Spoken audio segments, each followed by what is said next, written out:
Anthony, est-ce que tu peux nous dire pourquoi tu as souhaité intégrer le Money Profile et peut-être comme quand on intègre le Money Profile dans la formation, on passe aussi au travers de l'outil, c'est-à-dire que tu l'as vécu, c'est un passage obligé.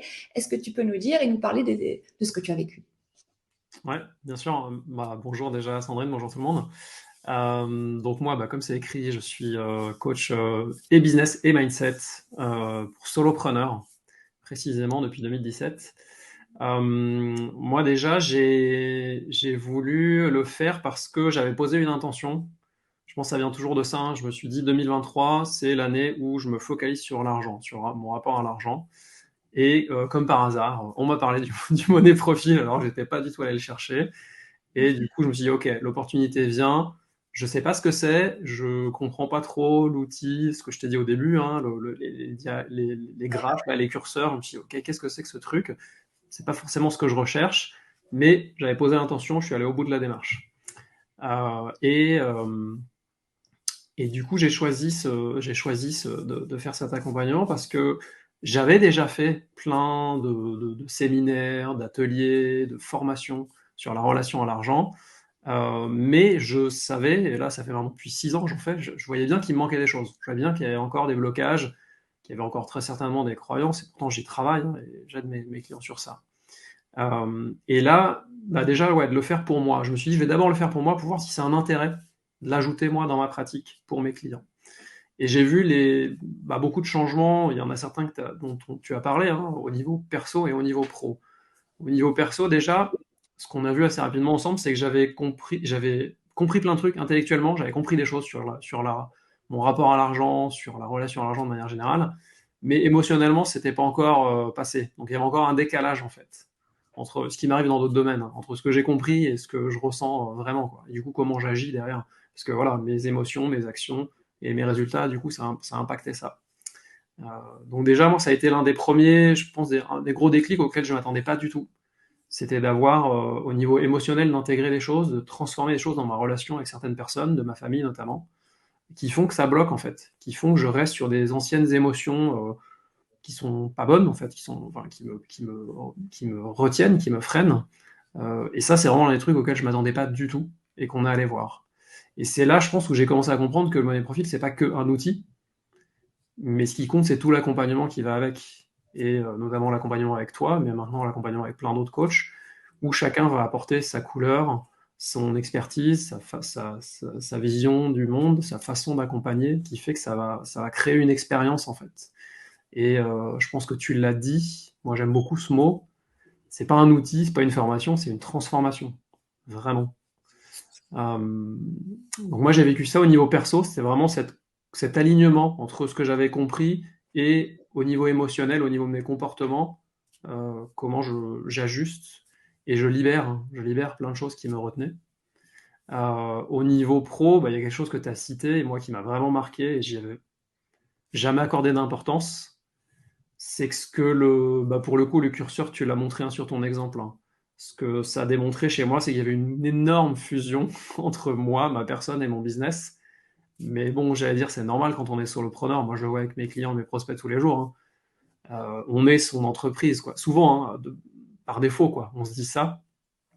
Et moi, là, ça a été vraiment le plus gros switch, ça a été de défusionner qui je suis et mon entreprise. Et là, au fur et à mesure, hein, parce que je suis encore dans le process, hein, de passer d'un statut de solopreneur à un statut de dirigeant d'entreprise. Ce qui pour moi n'était pas dans ma réalité en fait avant, quoi. J'étais moi-même mon entreprise. Et du coup, de distinguer ma valeur à moi, Anthony, en tant qu'humain, que personne, et la valeur de mon entreprise. Ce qui, ça, pour moi, est là aussi l'un des plus gros switches. C'est-à-dire que si, par exemple, j'ai un mois où ça marche pas très bien, c'est pas ma valeur personnelle qui est remise en question, c'est juste mon business qui tourne moins bien. Peut-être que j'ai pas mis en place les bonnes actions, peut-être que voilà, il y a une période qui est un peu plus difficile, mais c'est pas moi qui est touché. Donc moi, après, en termes d'énergie, de confiance en moi, de motivation, ça change tout en fait, parce que je me sens pas touché personnellement. C'est mon business, ok, je regarde qu'est-ce que je peux ajuster. Mhm. Et ça, pour moi, c'est le plus gros switch. Et c'est là, tu vois, en discutant avec toi, je commence à voir, moi, comment j'ai envie de me positionner dans tout ça pour mes clients. C'est vraiment autour de la valeur, hein.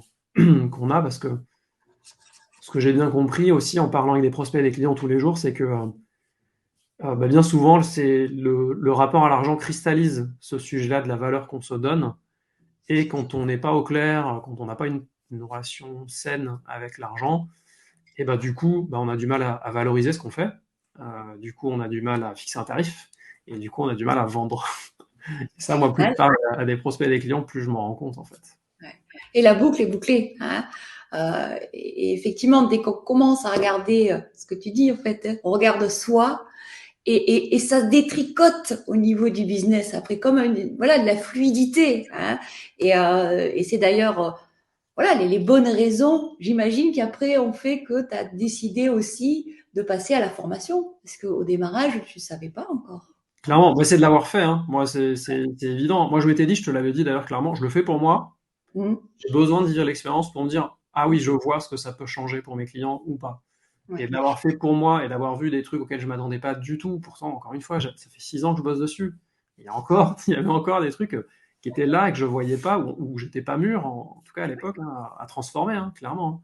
Ouais. Du coup, de l'avoir fait, pour moi, c'est une évidence maintenant. Et ce qui est très drôle, c'est que maintenant, dans mes échanges avec des prospects ou des clients, j'arrive à détecter quand il y a un problème avec l'argent, en fait.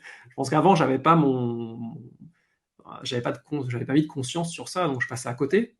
Et Ouais. du coup, je passais à côté très certainement de problèmes très profonds, de blocages profonds, qui fait que même moi, dans mon accompagnement, je pense que je pouvais pas les amener aussi loin que j'avais envie de les amener. C'est intéressant ce que tu soulignes. Ce témoignage, il est souvent aussi souligné par les autres coachs hein, qui sont formés. C'est-à-dire qu'on gagne aussi j'allais dire, en posture, dans la posture de coach, c'est-à-dire et de compétences. Hein. On va trouver d'autres items, d'autres piliers, d'autres leviers hein, que l'on peut activer. Et ça, en tout cas, c'est un retour qui vient assez souvent. Hein. Et merci Anthony pour ce témoignage.